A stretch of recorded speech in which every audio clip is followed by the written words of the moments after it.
The man picked up the knife to make sashimi lobster, but he finds a lot of white liquid on the plate. He turned the lobster over to get a better look, but was sprayed in the face. He thought the lobster had gone bad and asked his assistant to throw it away.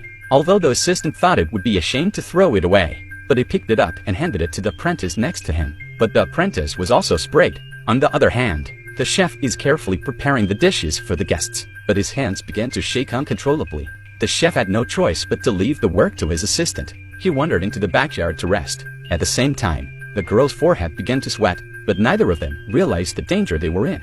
The chef collapsed on his way home that night. He was vomiting black liquid from his mouth. He was taken to the hospital and died before he could be revived.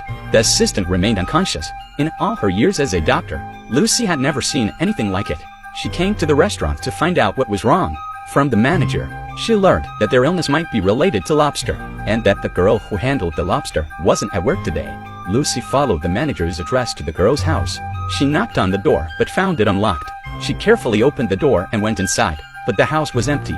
She called out, but there was no answer. At that moment, the hospital suddenly called. She was told that the chef's assistant had died. At the same time, Lucy saw a girl lying in the room, just like the chef. She was vomiting black liquid.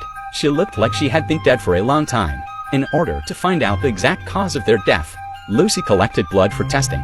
She put her own blood together with the blood she collected. To her surprise, her blood was being eaten by a bacterium called Vibrio.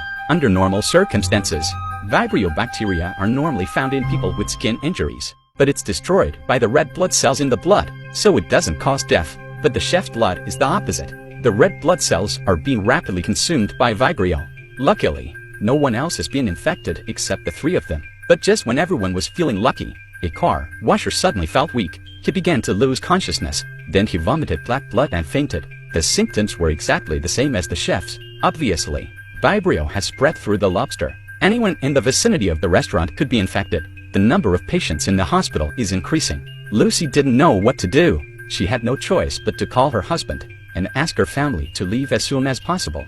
On the other side of the island, a couple were on the beach, learning to be romantic. They didn't realize the danger they were in. Just as they were about to make out, a white scorpion crawls towards them.